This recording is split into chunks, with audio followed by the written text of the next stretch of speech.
അസ്സലാമു അലൈക്കും. വഅലൈക്കും അസ്സലാം. ഇന്ന് ക്ലാസ് എങ്ങനെ ഉണ്ടായിരുന്നു?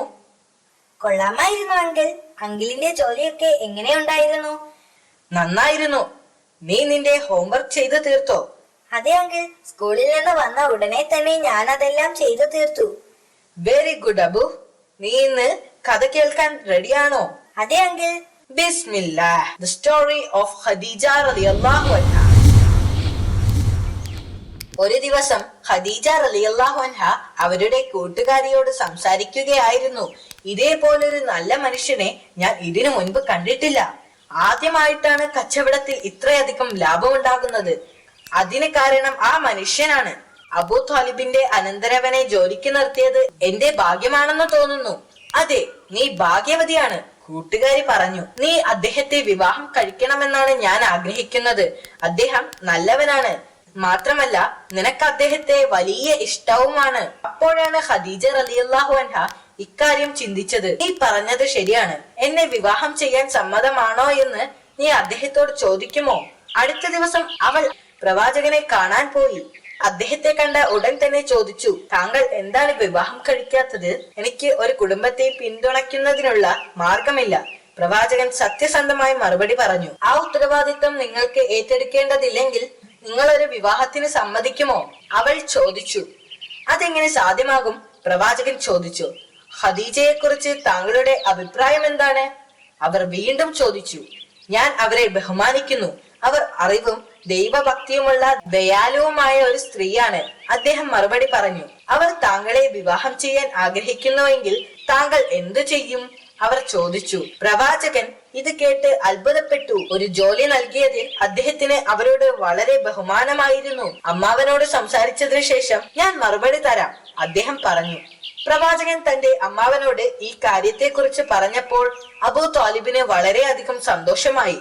ഖദീജ റളിയല്ലാഹു അൻഹ ഒരു നല്ല സ്ത്രീയാണെന്ന് അദ്ദേഹത്തിന് അറിയാമായിരുന്നു. അതുകൊണ്ട് അദ്ദേഹത്തിന് ഈ വിവാഹത്തിൽ വളരെ സന്തോഷമായിരുന്നു. പ്രവാചകൻ തന്റെ അമ്മാവന്റെ അനുവാദം അവരെ അറിയിക്കുകയും അവർ പരസ്പരം വിവാഹം കഴിക്കുകയും ചെയ്തു. വിവാഹത്തിന്റെ ആദ്യ നാളുകളിൽ അവർ അബൂ ത്വാലിബിന്റെ വീട്ടിലായിരുന്നു താമസിച്ചിരുന്നത്. താമസിയാതെ അവർ ഒരു വലിയ വീട്ടിലേക്ക് താമസം മാറി. പ്രവാചകനും ഖദീജ റളിയല്ലാഹു അൻഹയും ആ വീട്ടിൽ സന്തോഷത്തോടെ ജീവിച്ചു. അവർ എല്ലാ കച്ചവടവും തന്റെ ഭർത്താവിനെ ഏൽപ്പിച്ചു. നബി സല്ലല്ലാഹു അലൈഹി വസല്ലമ ആ സമ്പത്ത് വിവേകപൂർവം ഉപയോഗിക്കുകയും താമസിയാതെ അദ്ദേഹം മക്കയിലെ ഏറ്റവും സമ്പന്നനായ ഒരാളായി തീരുകയും ചെയ്തു. ഖദീജ റളിയല്ലാഹു അൻഹ 6 കുട്ടികൾക്ക് ജന്മം നൽകി. 2 ആൺകുട്ടികളും 4 പെൺകുട്ടികളും. എന്നാൽ 2 ആൺകുട്ടികളും കുഞ്ഞായിരിക്കുമ്പോൾ തന്നെ മരിച്ചു. സൈനബ, റുഖിയ, ഉമ്മു കുൽസും, ഫാത്തിമ ഇവരായിരുന്നു അവരുടെ പെൺമക്കൾ. അവർ വളർന്ന് സുന്ദരികളായ യുവതികളായി മാറി. വർഷങ്ങൾ കടന്നുപോയി. എന്നാൽ ഇപ്പോൾ അദ്ദേഹത്തിന്റെ മനസ്സിൽ പല ചോദ്യങ്ങളും ഉയർന്നു വന്നുകൊണ്ടിരുന്നു. അദ്ദേഹം പലപ്പോഴും ഹിറ പർവ്വതത്തിന്റെ മുകളിൽ പോയി ഇരിക്കുമായിരുന്നു. അവിടെ ഇരുന്നാൽ മക്ക മുഴുവനായും കാണാമായിരുന്നു. അദ്ദേഹത്തിന്റെ സംശയങ്ങളിൽ പലതും മുൻപ് ഇബ്രാഹിം നബിക്ക് ഉണ്ടായിരുന്നതായിരുന്നു. ഈ ലോകത്തെ സൃഷ്ടിച്ചത് ആരാണെന്നും മനുഷ്യൻ എങ്ങനെ സൃഷ്ടിക്കപ്പെട്ടുവെന്നും ആലോചിച്ചപ്പോൾ അദ്ദേഹം അത്ഭുതപ്പെട്ടു. ഈ ലോകത്തിൽ തന്റെ ലക്ഷ്യത്തെക്കുറിച്ചും ഒരിക്കൽ അദ്ദേഹം മരിക്കുമ്പോൾ അത് കഴിഞ്ഞ് എന്ത് സംഭവിക്കുമെന്നും അദ്ദേഹം ചിന്തിച്ചു. അദ്ദേഹം നക്ഷത്രങ്ങളെ നോക്കി അതിനെക്കുറിച്ച് ചിന്തിച്ചു കൊണ്ടിരുന്നു. ഹിറ മലയിൽ തനിച്ചിരുന്ന് കൂടുതൽ സമയം ചിലവഴിക്കാൻ അദ്ദേഹത്തിന് ഇഷ്ടമായിരുന്നു.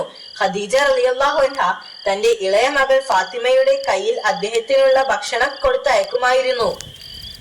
ഒരു ദിവസം അദ്ദേഹം ആ മലയുടെ മുകളിൽ ഒറ്റയ്ക്കിരിക്കുമ്പോൾ അവിടെ ഒരു മലക്ക് പ്രത്യക്ഷപ്പെട്ടു. ആ മലക്കിനെ കണ്ടപ്പോൾ പ്രവാചകൻ അത്ഭുതപ്പെട്ടു. അദ്ദേഹത്തിന് സ്വന്തം കണ്ണുകളെ വിശ്വസിക്കാൻ കഴിഞ്ഞില്ല. ആ മലക്ക് പ്രവാചകനോട് വായിക്കാൻ ആവശ്യപ്പെട്ടു.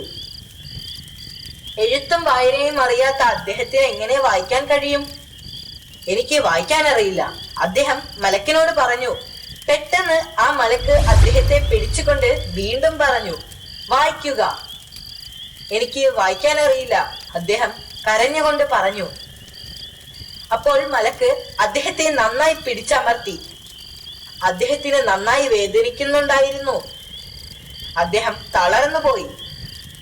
അപ്പോൾ മലക്ക് വീണ്ടും പറഞ്ഞു, വായിക്കുക, നീ നിന്റെ നാഥന്റെ നാമത്തിൽ വായിക്കുക. അവൻ മനുഷ്യനെ ഒരു രക്തക്കട്ടയിൽ നിന്നും സൃഷ്ടിച്ചിരിക്കുന്നു. നിന്റെ നാഥൻ പരമകാരുണ്യവാനാണ്. അവൻ വിചാരിച്ചാൽ എഴുതാൻ കഴിയും, എഴുതാനും വായിക്കാനും അറിയാത്തവനാണെങ്കിൽ പോലും. പ്രവാചകൻ ആ വാക്കുകൾ വിറയ്ക്കുന്ന ഹൃദയത്തോടെ ആവർത്തിച്ചു. പ്രവാചകൻ അവിടെ നിന്നും വീട്ടിലേക്ക് പോയി. പ്രവാചകൻ തന്റെ അനുഭവത്തിൽ പരിഭ്രാന്തിപ്പെട്ടു. അദ്ദേഹം വീട്ടിലെത്തിയ ഉടനെ തന്നെ ഖദീജ റളിയല്ലാഹു അൻഹയോട് ഒരു പുതപ്പെടുത്ത് തന്നെ പുതപ്പിക്കാൻ പറഞ്ഞു. അദ്ദേഹം വിറക്കുന്നുണ്ടായിരുന്നു. അദ്ദേഹത്തിന്റെ ഭീതി മാറുന്നതുവരെ ഖദീജ റളിയല്ലാഹു അൻഹ ഒരു പുതപ്പെടുത്ത് അദ്ദേഹത്തെ പുതച്ചു. എന്താണ് സംഭവിച്ചത് എന്ന് അദ്ദേഹം ഭാര്യയോട് വിശദീകരിച്ച് പറഞ്ഞതിനു ശേഷം തനിക്ക് ഭ്രാന്താണെന്ന് തോന്നുന്നുണ്ടോ എന്ന് അദ്ദേഹം ഭാര്യയോട് ചോദിച്ചു. അവൾ മറുപടി പറഞ്ഞു, അങ്ങനെ ഞാൻ കരുതുകയില്ല. അങ്ങ് സത്യവാചകം സംസാരിക്കുന്നു, സത്യത്തിൽ വിശ്വസിക്കുന്നവനുമാണ് അങ്ങ്. അങ്ങയുടെ സഹചാരികളെ സഹായിക്കുക. തുടർന്ന് ഖദീജ റളിയല്ലാഹു അൻഹ അവരുടെ ബന്ധുവായ വരവ ബിൻ നൗഫലിന്റെ അടുത്തേക്ക് പോയി. അദ്ദേഹം വൃദ്ധനും അന്ധനുമായിരുന്നു. എന്നാൽ വേദഗ്രന്ഥങ്ങൾ അദ്ദേഹത്തിന് നന്നായി അറിയാമായിരുന്നു. അദ്ദേഹം അത് അറബിയിലേക്ക് തർജ്ജമ ചെയ്തിട്ടുണ്ട്. അവരുടെ ഭർത്താവിന് എന്താണ് സംഭവിച്ചത് എന്ന് അവർ കരഞ്ഞുകൊണ്ട് അദ്ദേഹത്തോട് പറഞ്ഞു, പരിശുദ്ധൻ, പരിശുദ്ധൻ. ഇത് മൂസയുടെ മടങ്ങി വന്ന പരിശുദ്ധാത്മാവാണ്.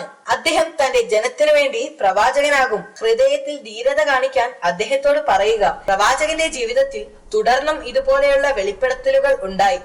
അദ്ദേഹത്തിന്റെ അനുയായികൾ അത് ആട്ടിൻ തോലിൽ എഴുതി സൂക്ഷിച്ചു.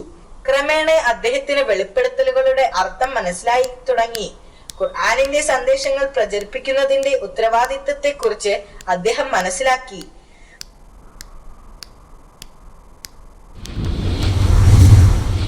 മാഷാ അല്ലാഹ്, ഈ കഥ നല്ലതായിരുന്നു.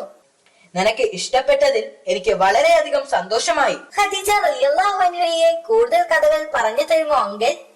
തീർച്ചയായും പറയാം. അവരുടെ രസകരമായ ധാരാളം കഥകളുണ്ട്. അത് ഞാൻ പിന്നീട് പറയാം. ഇപ്പോൾ എനിക്ക് പോകാനുള്ള സമയമായി. Goodbye. Goodbye. മഅസ്സലാമ യൂസുഫ് അങ്കിൾ. മഅസ്സലാമ അബു.